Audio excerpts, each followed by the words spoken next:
Hey everyone, it's Mark. This is my recap for Pokémon Horizons episode 22, Clash, the Galar Mine. This was the 1254th episode of the Pokémon anime and a highly anticipated one at that. They spent a long time building up to this confrontation in the Galar Mine, so let's talk about what happened. So after Liko brings us up to speed about her catching Hatenna, we see that the three of them have arrived at the Galar Mine. Again, they're under the impression that Rayquaza is in there, and I can't believe it's just the three of them going in there. What could possibly go wrong? Liko notices that Hatenna has started to shudder, and they put it down to Rayquaza being in the mine. Yeah, I think they'll find out the real reason soon enough. Back aboard the Brave Asagi, Dot is editing her latest Nidothing video. It's the one using the Slurpuff cotton candy that Liko, Roy, and Murdoch got for her. Apparently, she's trying a new video series called Gourmet Gourmet, and she thanks the user Muscles of the Rhydon for the suggestion. This is the same username that we suspected of being Zerk in a previous episode, and this adds more fuel to the fire since we know the explorers have also been in Galar. Nidothing tells their viewers to subscribe, and hey, that means you can subscribe to my channel right now. I am so close to 10,000 subs, and I'd really appreciate it if you could help me get there. Anyways, it was pretty funny to me watching Dot just add random stuff into the video, sigh, and then say, yeah, that'll do. Really similar to my editing style, if I'm being honest. Dot is thinking about Liko, Roy, and Friede, and so too are the rest of the Rising Full Tacklers, who are enjoying some snacks together. It was pretty funny seeing Orla freak out over her brand new gear that she bought in Motostoke, but it looks like Molly just got a new message on her phone. It's from Liko, who has this amazing picture of her and Hatenna. I don't know how they managed to get such a great shot, but whatever. They're all happy that she caught Hatenna, and then we get this weird little moment when Murdoch goes to take a drink, only to be surprised by the taste. He thought it was coffee, but it was actually black tea. This seemed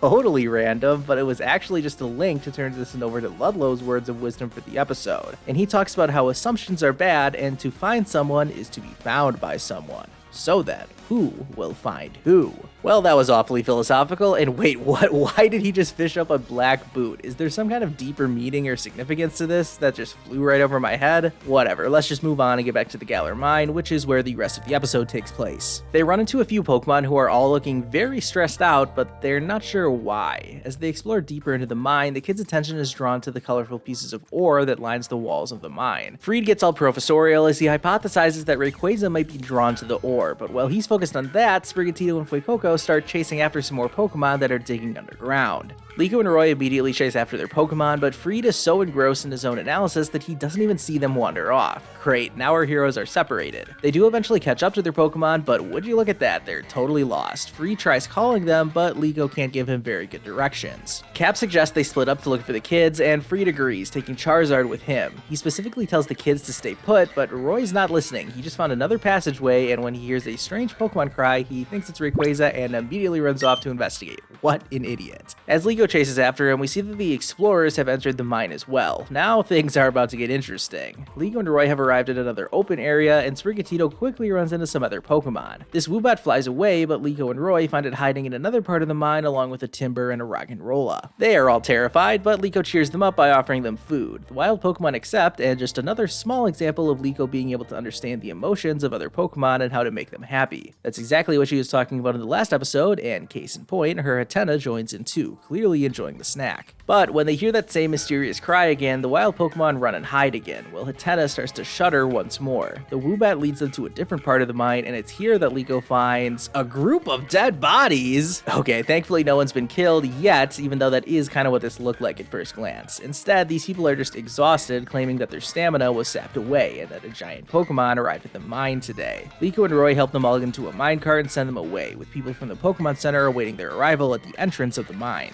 Checking back in with Friede, we finally get the scene of him seeing the claw marks, and even Friede knows this can't be Rayquaza, so what Pokemon could it be? We'll find that out soon enough, but first some ominous music starts playing as the Explorer soundtrack as Liko and Roy run into Zerk and Onya while Friede encounters Amethio. How convenient that they had all split up like this. Friede tries talking with Amethio, but he's not wasting his time, just sending out Ceralaz to start a battle. Over in the other part of the mine, it looks like we've got a tag battle on our hands. Konya's Golduck makes the first move, but whoa, flying cap incoming. Golduck gets knocked back to the edge of this crevice, but before our heroes can start celebrating, they hear that same cry again, and it's close. So close that it causes Liko's pendant to react. Suddenly, a huge burst of energy comes flying out of the ravine, and inside is a shadowy figure. Breaking free of its cloak, oh my gosh, it's Galarian Moltres. Whoa! It stares everyone down and no one recognizes this Pokemon, but we find out that Moltres is the cause of Liko's pendant reacting and why Hatenna has been so scared, as we see her quivering in Liko's hood. The Pokedex doesn't have any data on Galarian Moltres, which was a shock to me. We know regular Moltres is in the Pokedex, but I guess this is meant to signify just how rare Galarian Moltres is. But here it is, and in one of its claws is an ancient Pokeball? More on that later, but for now Moltres is ready to fight. It launches an air slash at everyone, and will Golduck and Rhydon get annihilated. Cap blocks the attacks headed towards Fuecoco and Sprigatito. With their Pokemon knocked out, Zerk and Onya decide to run away. Liko and Roy, on the other hand, they're not going to run away from one of Lucius's 6 heroes. They've got Cap on their side to help them battle, but will that be enough? Moltres certainly isn't backing down, as it launches Fiery Wrath, which sends its aura all over the room. This affects everyone, and to give some context, it's part of Galarian Moltres' lore that its aura attacks its foes mentally, draining their energy and causing them to become burnt out, fatigued, and without any more spirit, just like we saw with those workers earlier. This is not great, as now everyone is pretty much defenseless. Cap is the only one even capable of moving, and he throws himself in the way of a wing attack that was aimed for Sprigatito. The scene changes back to Friede and Amethio's battle, the latter of which is seemingly just spamming Phantom Force over and over, which is actually pretty effective. Friede and Charizard focus up and are able to land a Dragon Claw. However, Amethio seems alright with this, and we already knew that Ceralege's ability was not Flash Fire, but here's our confirmation that its ability is in fact Weak Armor, which sharply boosts the user's speed at the cost of lowering their defense. This makes Ceralege much more threatening, but Friede and Charizard aren't backing down. Back over by... I really can't believe Galarian Moltres is here. Roy sees how his friends are all suffering, but he's not giving up. Roy keeps reminding me of Ash Ketchum more and more as he shrugs off the power of Moltres' aura, regaining his energy. Fuecoco follows suit, and Roy calls for it to use their newly learned Flamethrower. That's nice, but it stands absolutely no chance going up against Moltres' Hurricane, and things only get worse when it follows up with Air Slash, and yeah, Roy is screwed. Having shaken off Moltres' aura, Cap jumps in to try and save the day, but he quickly gets overwhelmed by Moltres' attack. Liko wonders why Moltres is so angry, and its anger is so intense that it's actually causing Hatenna to cry. It's at the point where Moltres' power is so much that it's nearly causing a cave-in, so Liko and Sprigatito jump into action, shaking off Moltres' aura in order to help save their friends. She grabs Cap and tells Roy it's time to run, which is a great idea obviously, but it did make me laugh that this heroic celebratory music started building up during the scene as they ran for their lives. How ironic. They're just grateful to Cap for risking his life to save them, but they're not out of dodge just yet. Their minecart ride is interrupted by Moltres chasing them. Holy what is happening? Fuecoco sends a flamethrower in Moltres. I'm not sure if this actually made contact or if it just sped up their minecart. Either way, we shift our focus to Friede and Amethio, but their battle gets interrupted again. See, there's a reason why one of the bingo tiles is, will these two ever get to finish one of their battles? The cause for this interruption is Liko and Roy's minecart ride from hell. I mean, what a terrifying visual. The railway leads them past where Friede and Amethio are battling, and Friede immediately has Charizard blast Moltres with Flamethrower, which causes it to stop chasing the kids, who ride away towards the entrance of the mine, with Friede telling them to take care of Cap. Moltres has now turned his attention to Amethio and Friede, and the latter quickly notices the ancient Pokeball it's carrying. Moltres is clearly not happy about being attacked, and yeah, Friede knows he's in trouble. Liko and Roy can't even watch what happens next as the mine shaft caves in behind them, and the episode ends on this dramatic cliffhanger as Liko and Roy manage to escape the Galar Mine that they worked so hard to reach.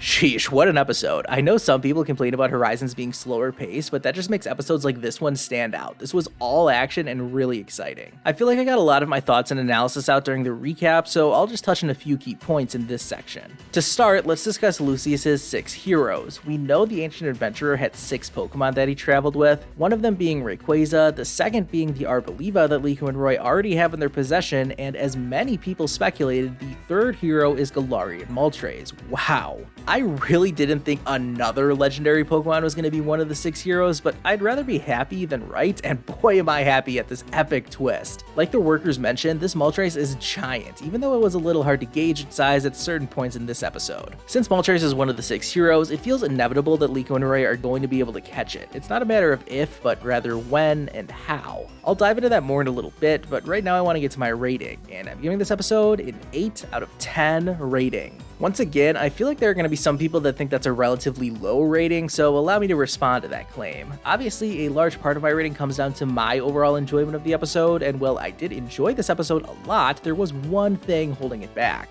Unfortunately, I was kind of spoiled about Galarian Moltres being in this episode, and that ruined the surprise for me. I don't know if I actually expected Moltres to be here. I mean, I could definitely see these signs that were pointing towards that being the case, but it also feels super deflating when I find out about these details ahead of time. So even though in my recap I tried to make it seem like I was freaking out in my reaction to the episode, in truth, my actual reactions were more subdued. Had I not been spoiled, I definitely would have enjoyed this episode more and perhaps given it a higher rating. With that said, I do have more analysis here. It's not as simple as me complaining about getting spoiled. That maybe lowered my rating by like 0.5 at most. One thing that really bugged me this episode was another reckless Roy decision getting everyone into danger. It was stupid of them to run off in the first place, and Roy just made things worse by refusing to listen to reason and pushing ahead on his own. It may feel like a minor detail, but it does irritate me when characters do something stupid that actually has costly ramifications. I'm fine with stupidity if it's all in the name of lighthearted fun, but not when it needlessly creates a worse situation for everyone involved. Lastly, I feel like I shouldn't rate this episode too highly because it's really just setting up what's to come. This episode set the scene, it raised the stakes, and left our heroes in peril. That makes me look forward to seeing how they're going to work their way out of the situation, and so I have hopes that the next episode will be even better than this one. As for how the next episode is going to play out, well, I think the outcome is pretty straightforward and easy to predict. Liko is going to find a way to calm Moltres down, I just have no doubt about that. The entire story arc lately has revolved around Liko trying to find a greater understanding of Pokemon emotions, and now in the Galar Mine, they kept reiterating how angry Moltres was, and driving home its emotions. The most fitting payoff to the storyline is by having Liko calm Moltres down, proving just how in touch she is with Pokemon emotions. Plus, that's basically what happened with Arboliva too, if you remember. Sure, they had to battle Arboliva at first, but it was everyone convincing Arboliva that they meant no harm, which caused it to join them. Only after proving themselves to Arboliva did Liko's pendant activate and Terapagos made an appearance, and I think something similar is going to happen in the next episode. The preview definitely makes it seem like this will be one big epic battle, and while I do think that will be a good chunk of the episode, I also think the situation will resolve itself with Liko being able to calm Moltres down. Will this result in Moltres going inside its ancient Pokeball and going with Liko and Roy? I'm not so sure of that. We'd be only 23 episodes into Pokemon Horizons, and for Liko and Roy to already have 2 of the 6 heroes, well, that would be pretty fast-paced. I could see Liko succeeding in calming down Moltres, but the Pokemon flees without joining the Rising Voltacklers just yet. Let me know what your predictions are down in the comments, as well as your thoughts about this episode. Thank you all so much for watching this video. Be sure to hit the like button and subscribe to my channel if you haven't already. I'll see you guys next time.